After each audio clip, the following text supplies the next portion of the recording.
All right, folks, welcome back. Rejoining us now from the panel is Carol Roth, CNBC contributor, and we are borrowing her expertise. You know, I was watching CNBC this morning when I woke up, and almost I had to, batten down the window not to jump out as the Dow opened down 1,000 points plus. It recovered, Carol, to down 100 and something, and then with an hour or so left to go, it started downward again, and we went back to over 600 down.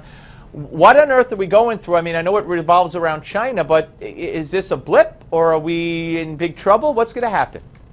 Well, when you see that you have these ups and downs that resemble a Six Flags roller coaster, I think that a lot of people start to panic, and that's what you've seen today. You've seen major panic selling. That being said, corrections are normal in the market. We have been very spoiled over the last, call it 5 to 6 years, because we have had so much Federal Reserve and central bank intervention around the world. So we've had a stock market that's been propped up and hasn't really seen these kinds of corrections. But the market got way ahead of itself, and it's very natural for it to have a pullback. So whether it's the Fed potentially raising interest rates sometime, I don't think it's going to be in September, probably sometime next year, whether it's the concerns about the Chinese economy slowing and the fact that the Chinese government's not doing a really good job managing it, that was the catalyst that the market felt that it needed to have this correction. I don't see this as something that's going to take us into a full bear market at this point. I think that with continued Fed intervention and, again, central banks around the world, there's going to be plenty of propping up of the market, at least in the short term. So I think it was just the breather that the market needed. But Carol, we've gone through like a year ago, I recall, or maybe last weeks, where the market would go up 300, the next day would go down, then it would go up. So, but we haven't had the up in a long time. And what if we go to bed tonight and we wake up and China, lost another 7 or 8%? I mean, is it going to be an instant replay tomorrow of what we saw today?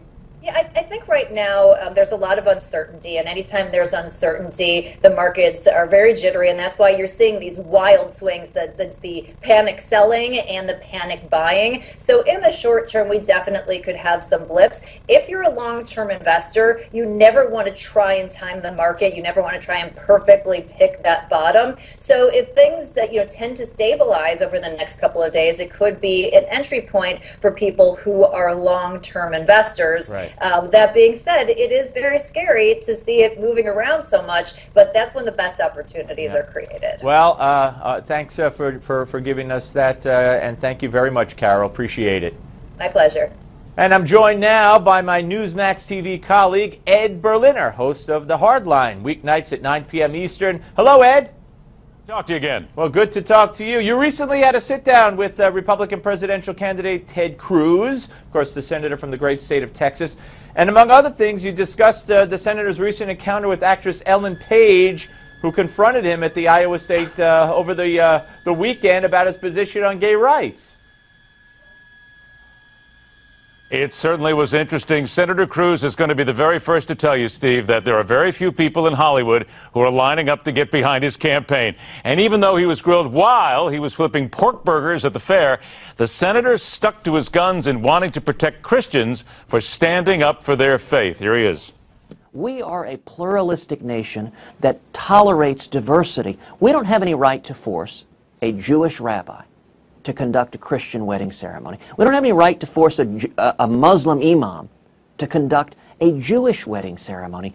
And what we're seeing right now, Ed, is this liberal fascism and intolerance, where their object is to persecute, to punish, to fine any Bible-following Christian or believer that believes in the biblical definition of marriage as the union of one man and one woman. And that is profoundly inconsistent with who we are as Americans.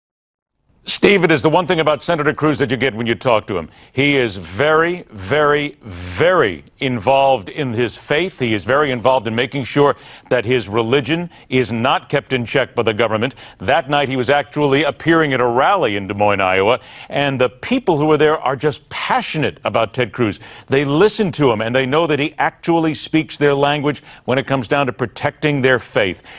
And when you get a chance to see the interviews here, because we're going to have them all week long here on the Hardline, you will see that come through. He's a marvelous orator, too, Steve. I got to tell you this. He commands an audience, and I think if there's anybody on the GOP side of things who does take that audience, grab them, pull them in and hold them, nobody does it better than Ted Cruz, except maybe this guy who happens to be a businessman from New York, who also spits out some great one-liners here and there. Yeah, I think but Ted Cruz has a marvelous ability to grab people, and you will see that in all the interview segments. All right. We look forward to it, Ed. And I know if you did it, it was a great job. And we look forward to hearing what the senator has to say. That's Hardline, folks. The Hardline at 9 p.m. Eastern, right here on Newsmax Television. Hillary Clinton's email scandal continues to make news. So the question is, did Hillary Clinton break the law? We want to know what you think. Go to newsmaxpolls.com to cast your vote. That's newsmaxpolls.com.